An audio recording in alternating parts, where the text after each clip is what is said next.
Alright. See, look at if I'm up here, it cuts off my forehead. I'm up here. You can only see this. Good point. Alright, girls. What are we here to do? We are going to replace the LCD screen on the mic. That sounded pretty rehearsed. Alright, we've got this Sennheiser Evolution model 100, if it can focus, there we go.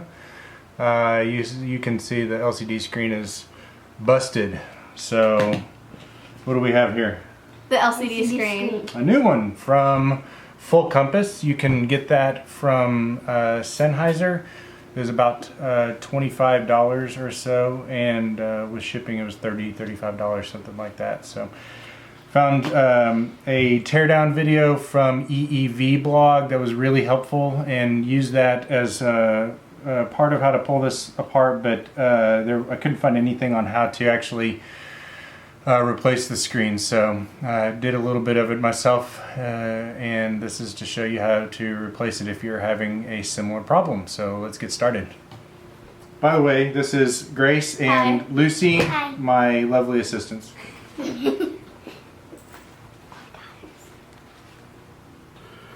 The first thing we're going to need, other than the pack obviously and the replacement part, is we're going to use this T8 Torx driver, and we're going to use that for the screws here on the back of the casing. Grace, you want to go ahead and pull those off? Let's start by getting this clip off though.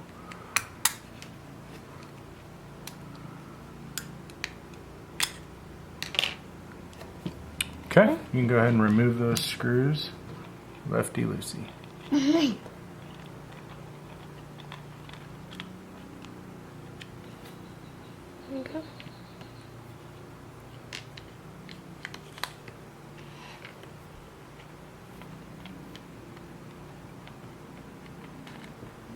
There we go. Okay.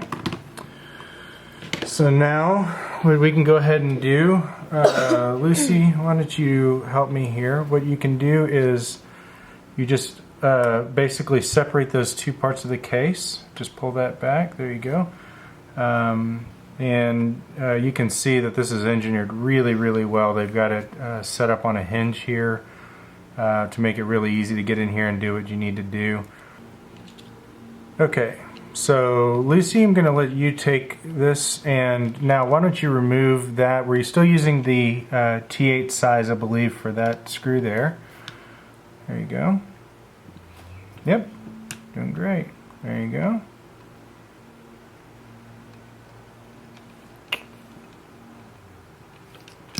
Oh, and we want to get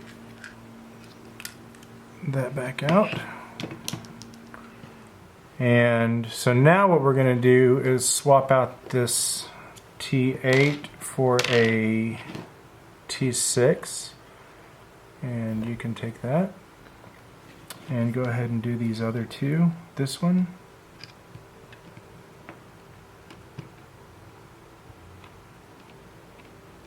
good, and the second one.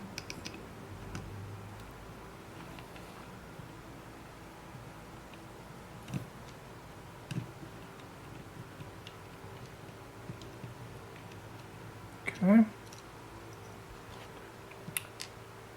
Thank you.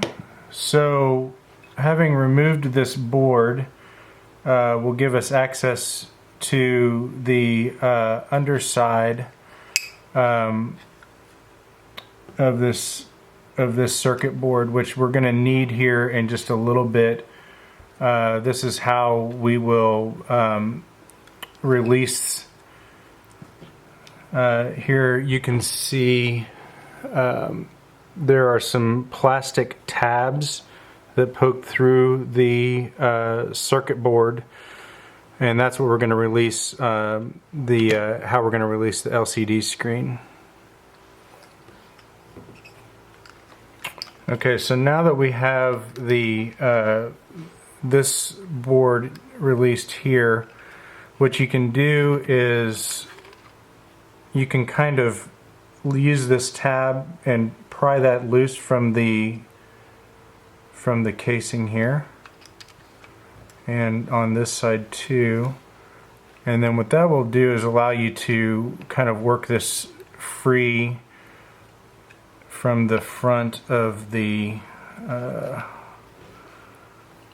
mic pack, and you can see that it also is hinged so that you can work it out and service it. So again, just really nice design on Sennheiser's part. Grace, why don't you open that up real quick? Okay. And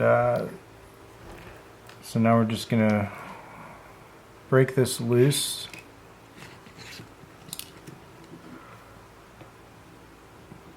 Okay. So there is a tab right here and a tab right here.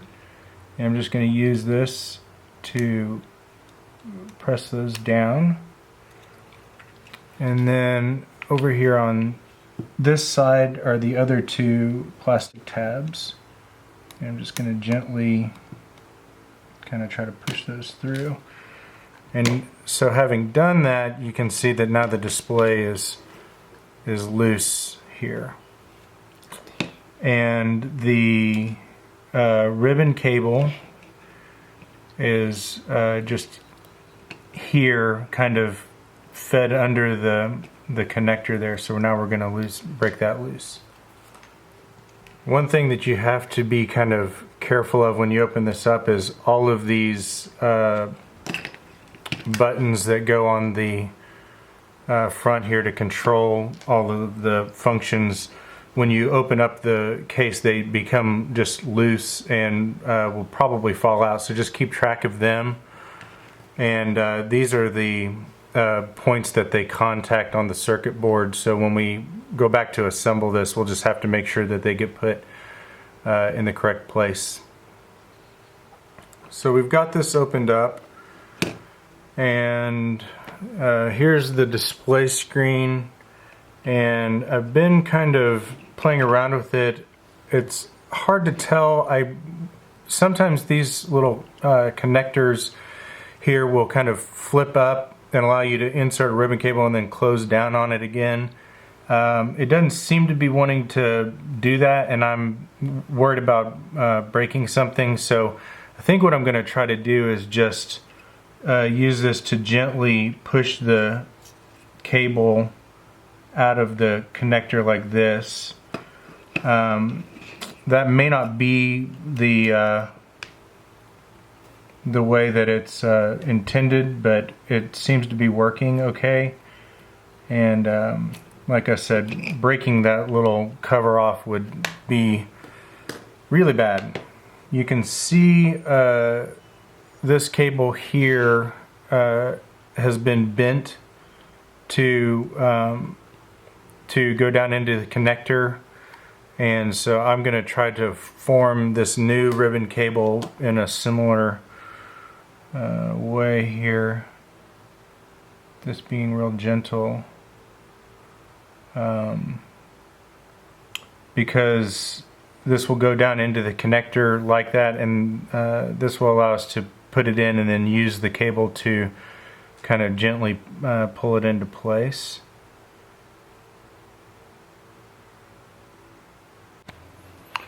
Okay, on further investigation, I have discovered that here at the top of the connector is a black tray that kind of slides out. It has a little tab on either side that you can kind of gently push.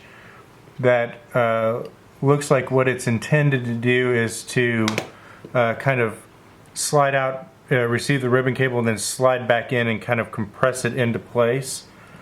So after doing that, now the cable is able to slide up inside of the connector fairly easily. There, so that's now in place, and I'm going to use this just to help tuck the tray back in.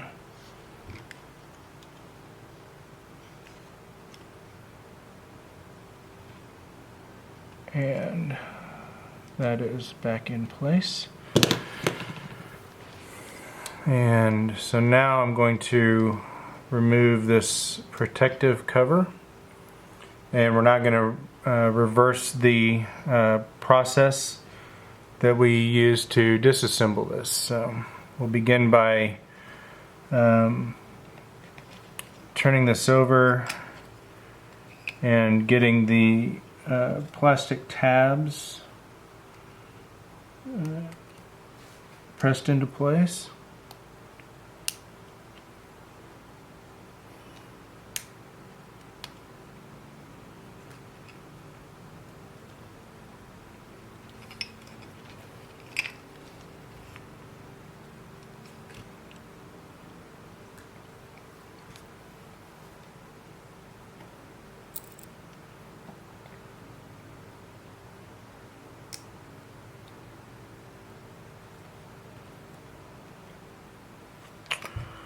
All right. Now that that is done, we will put these buttons back where they go.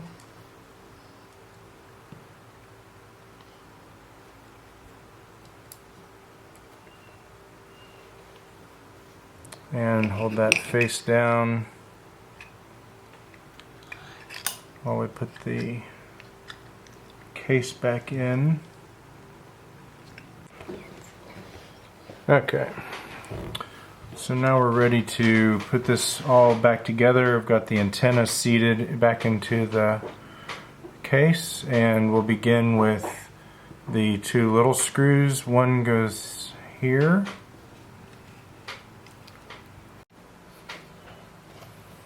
Okay.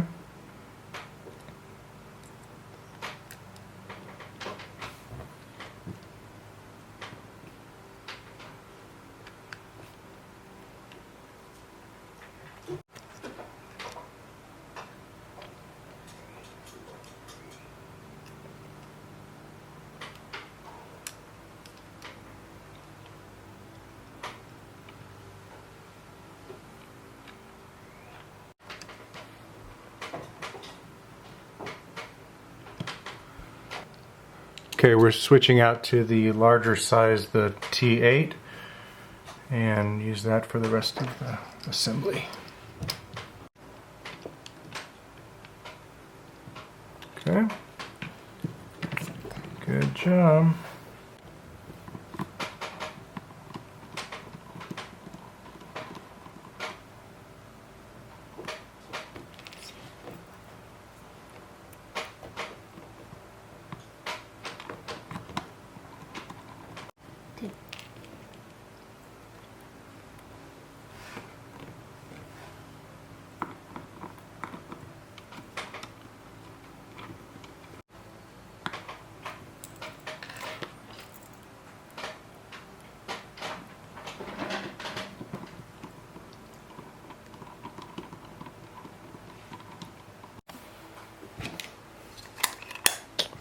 And we've got it all put back together.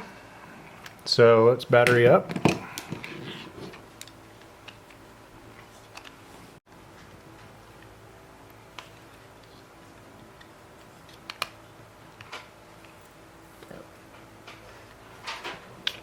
And let's power it on. See how we did.